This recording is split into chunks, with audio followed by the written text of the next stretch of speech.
So today we'll be talking about Chapter 4, Section 4. The title of this is Winning the War. We're going to be finishing the American Revolution today.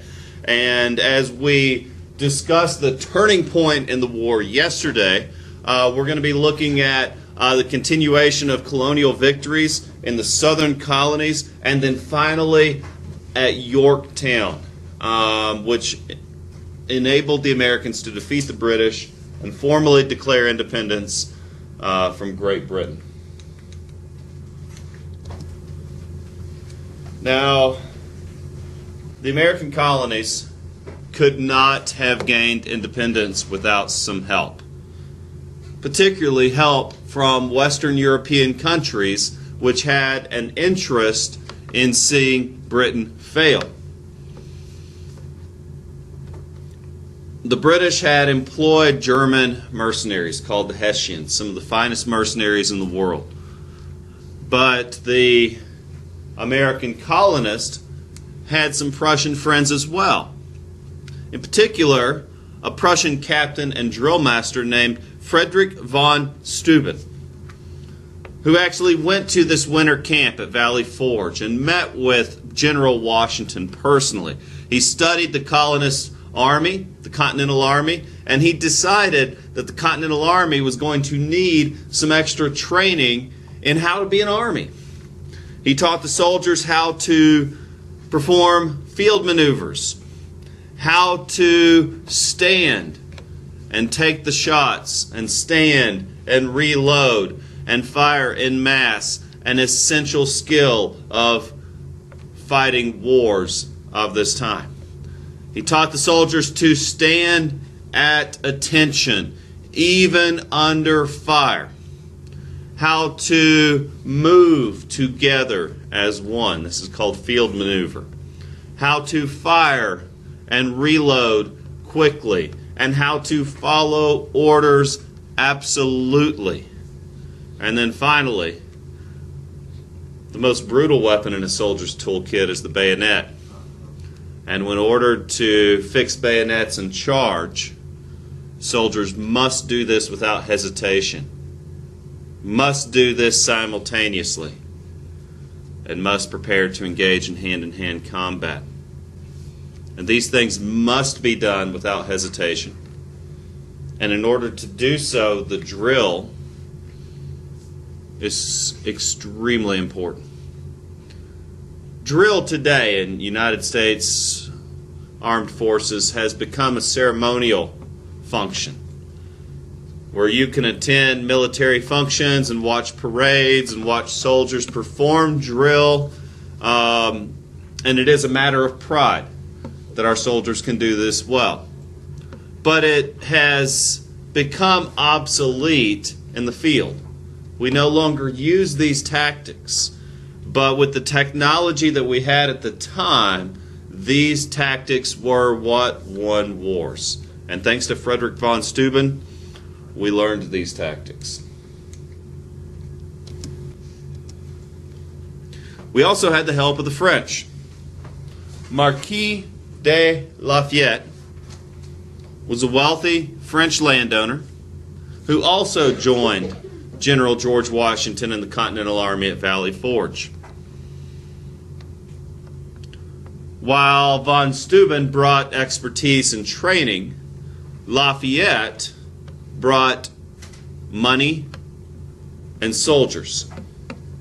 In fact, he had already lobbied for French troops to join the Continental Army. He actually went on to lead a command of American Continental regulars by the end of the war. He led the Virginia Company.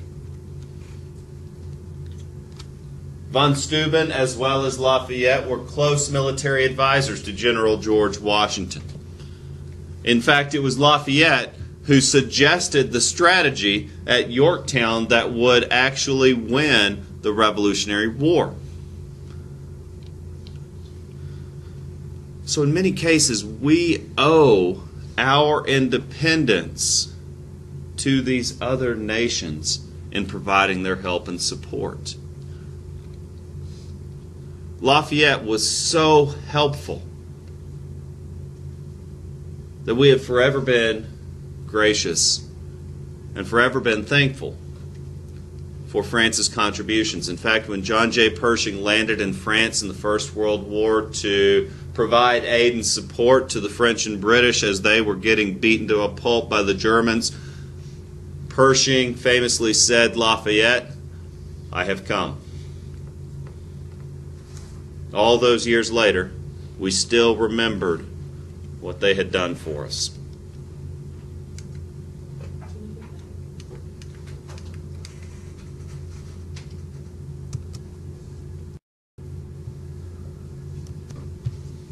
Now, as I said, early in the war, the British were kicking butt. I mean, Lexington and Concord, neat rallying cry, British victory.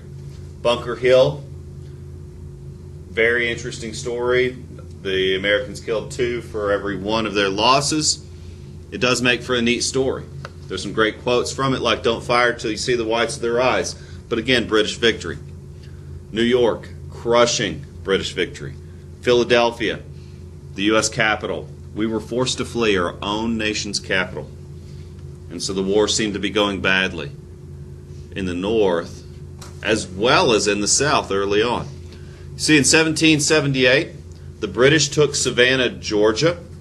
The royal governor at Georgia was reinstated. Britain conquered the colony of Georgia. The British armies actually captured Charlestown in 1780. It was considered the greatest British victory of the war. The British conquered South Carolina. They seemed unstoppable. In fact, the British commander in the southern colonies was named Charles Cornwallis. He smashed through South Carolina. In fact, South Carolina was largely a plantation-based economy, especially in the coastal areas. We're talking about large plantations with large amounts of slaves. And, of course, the British were in the process of outlawing slavery. And so in many cases, slaves were escaping their plantations and joining the British Army. They saw the British as a liberating force, while we saw the British as usurpers, as tyrannical. But then you have to realize there's always 2 sides to a story. Slaves were actually joining the British and helping them fight the Patriots because they saw that as their best chance for freedom. Now, by 1781, Cornwallis was still fighting in the Carolinas. I don't know if you've ever heard of the Green Mountain Boys, but particularly companies led by Daniel Morgan and Nathaniel Greene in the Carolinas managed to weaken Cornwallis using guerrilla tactics, hit and run, ambush, subversion. As Cornwallis sought reinforcements, he settled down with his army at Yorktown. And so what the Green Mountain Boys were able to do was they were able to stop these British advances and force them into a defensive strategy at Yorktown, and it was here that the war would ultimately be decided. Because you see, at Yorktown,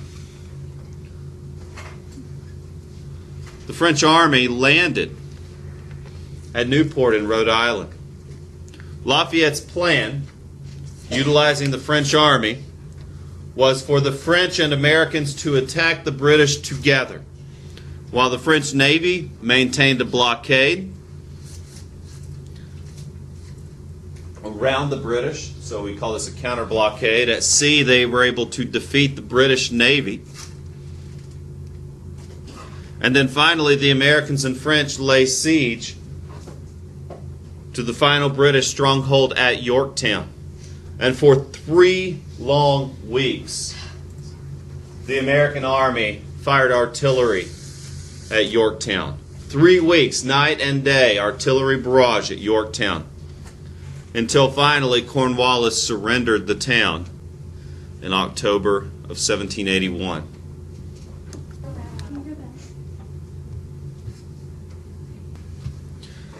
Now, after Yorktown,